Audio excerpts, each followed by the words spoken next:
One of the problems with recruiting for investment banking is not the knowledge or skills you acquire, but the access to talk with real investment bankers to put your best foot forward. Our sponsor, WSO Academy, can provide those connections with 60 head mentors who are finance professionals at top firms like Goldman, Centerview, and JP Morgan.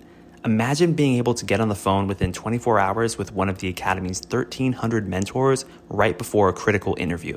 Get on the waitlist for WSO Academy today by clicking the link in the show notes or by visiting wallstreetoasis.com/academy.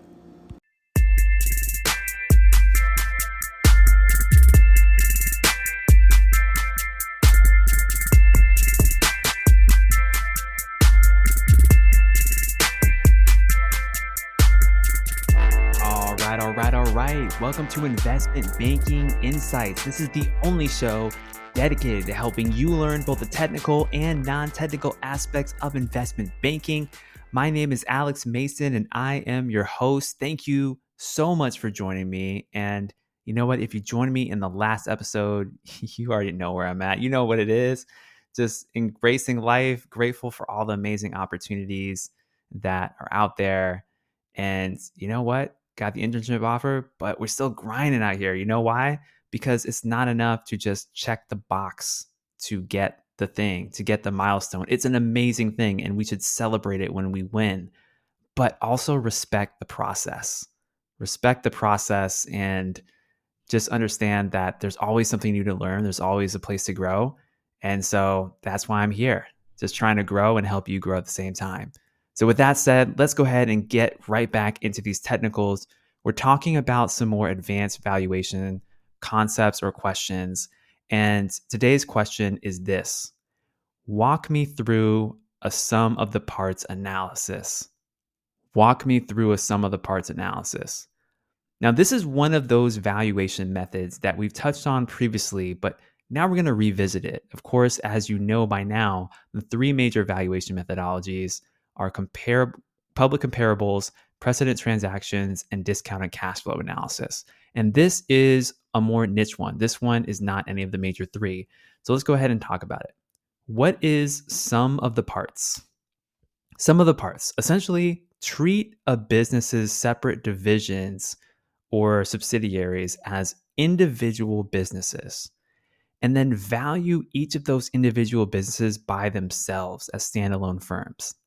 Then what you're going to do is add up the values of each of these businesses in order to get the value of the entire firm.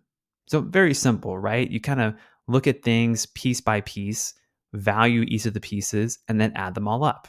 It's pretty simple in terms of like the theory of it.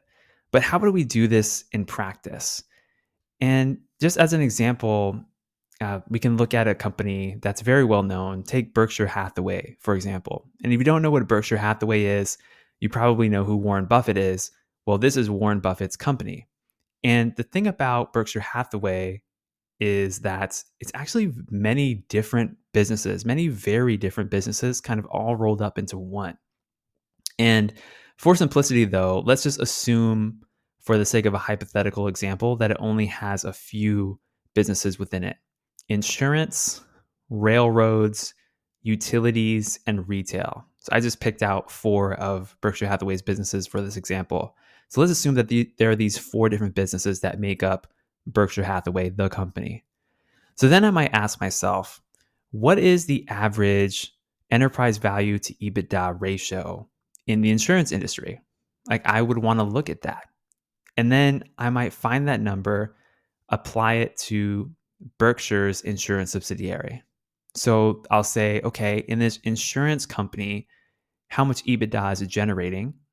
And then I'll multiply that number by the EV to EBITDA ratio in order to get an estimate for the EV or enterprise value for that insurance as a business.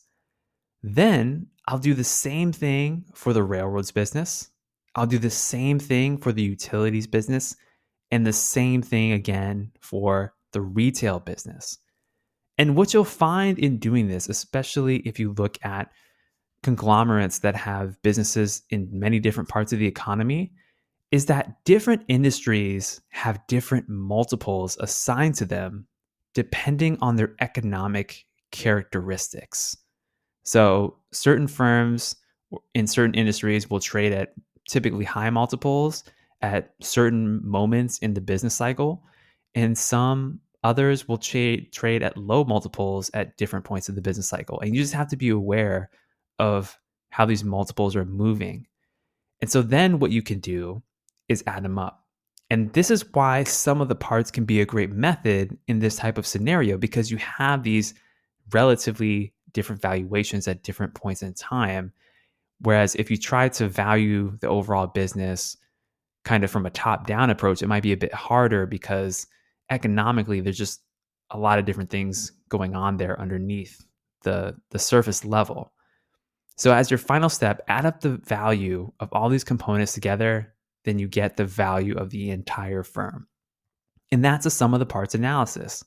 Again, simple in theory, not too complicated, but it's in thinking about the why behind the actions of doing these steps where I think is the real magic and what I think is really important to understand. And so understand that industries operate differently economically and they're valued differently. And so you can use this method up with evaluation for an entire firm. And it's especially useful for companies like conglomerates. Conglomerates have many different types of businesses within their umbrella. So that's just something you can think about. But that's what I got for you today here on Investment Banking Insights. My name is Alex Mason. I am your host, and I'm so grateful that you joined me today. I hope you're having an incredible day and just enjoying life. With that being said, take care, and I'll see you next time.